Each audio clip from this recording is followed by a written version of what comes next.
What's your full name? Peter Gade. Where did you grow up? I grew up in Aalborg, a small town close to Aalborg in Jutland part of Denmark. What was the name of your first badminton club? Tandrup. Is that Tandrup? Tandrup, you can say. Tandrup, that sounds like really international. No, it's really not. It's really not. No, it's only 3,000 people are living in the city. Oh, that sounds like my kind of place. How old were you when you started practicing badminton? 6 years old. My parents, I went with my parents. They had an amateur they rented a court once a week and they brought me and they started playing with me. So you can blame it on them?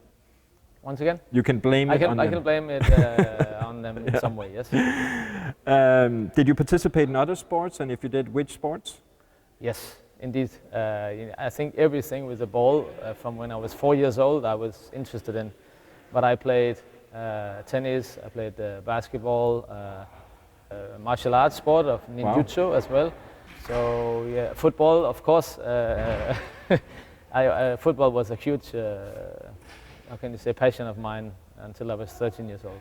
Yeah, somebody told me that you were quite good at football as well. Yes, I had to make a choice around the age of 13 years.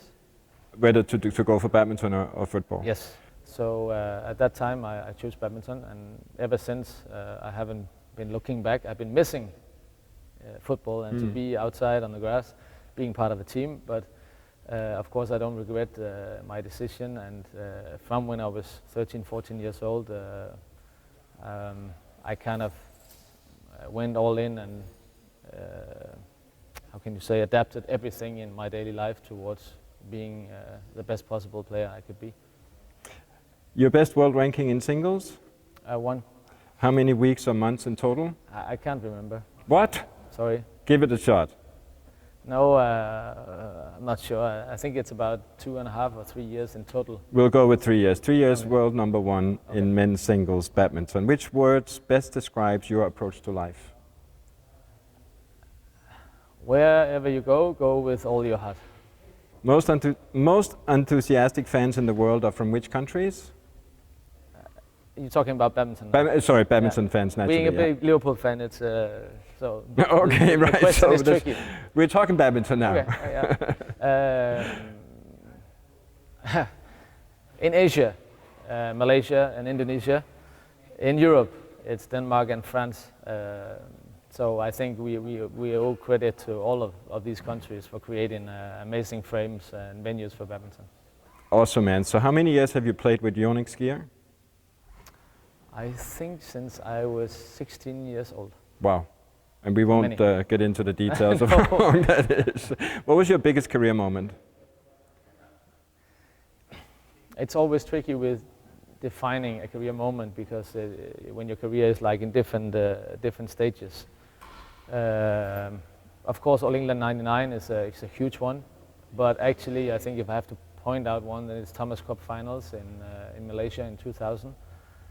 The experiences I had playing the first men's singles, representing Denmark as a team, I will never forget that. And they were kind of career defining for me in many ways. And what about the match you played here in Denmark against a certain person by the name of Mr. Lin Dan, which seems to be the final match you played? Yeah, of course that was very, very special. I don't know, it kind of felt natural, and it became a natural process to ask Lin Dan whether he was ready to come to Copenhagen, and he immediately committed to that. And a lot of people were assisting and helping in creating this event, Badminton Denmark and a lot of other people, so I'm deeply grateful for that. And I couldn't have hoped for a better way to end my career. One of the best career endings I've seen for a badminton player anywhere, I must say. Your worst career moment?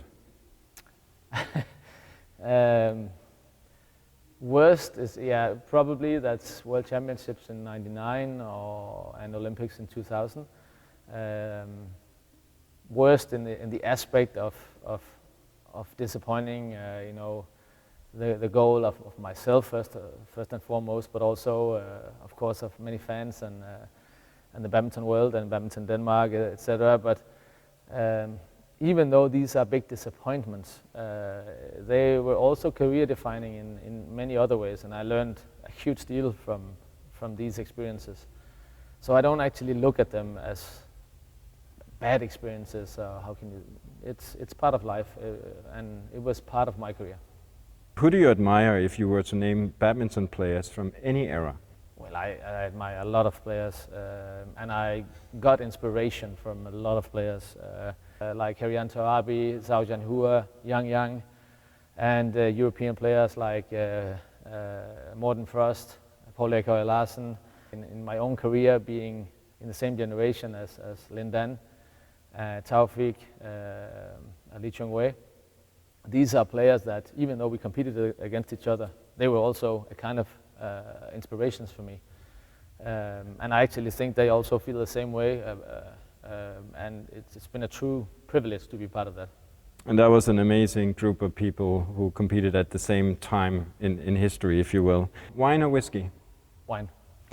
Which is your favorite wine region and why? It's a bit tricky question for me because I really have but I would say Piedmont, Barolo. So it's because of the way the grape is behaving. It's like you really need to know the wine in order for the wine to, it slowly opens, it slowly gives away all the abilities, the structure and the elegance, the kind of combination of something that is like an iron fist, but also extremely elegant and fine, and at the same time, I really like that. I think it's fair to say that wine is one of your hobbies. Definitely. Definitely. Which is your least favorite of these artists? Mozart, Metallica, or Madonna? It's an impossible question because I really like classical music in many ways. Madonna was part of my youth growing up, and Metallica will be the musical choice amongst these three. Good answer. So is it fair to say that music is also one of your hobbies? It's a huge interest and passion of mine, yeah. Excellent. Do players of Asian ethnicity work and train harder than people from elsewhere? No, I don't see that as a general phrase of my understanding. It all depends on environment, culture, how you grew up. No, I think you're going to find the answer in the tradition and in the fact that these countries are putting in a huge amount of effort and power in many areas, financial, the number of people, the whole structure of talent development, and the experience that are in place in these countries. Badminton is a long-term sport. You need to work long-term in order to produce players that's going to be able to be on the highest possible level. And in order to do that, you need a very, very strong culture. And there are like these 8-10 countries in the world that are extremely good at that, and many of these countries are in Asia. Right. So the final question is, what is your best advice to badminton players dreaming about becoming professional? It's not a simple question to answer because it all depends on the outset. It all depends on what is the end goal of this. So that's always my beginning conversation with... top 32. Somebody who wants to become in the top 32. It depends on the age of the individual. It depends on also the base. But for me, the passion and about the game and the sport and competing, it needs to be in the right place, and it needs to come from within the individual player.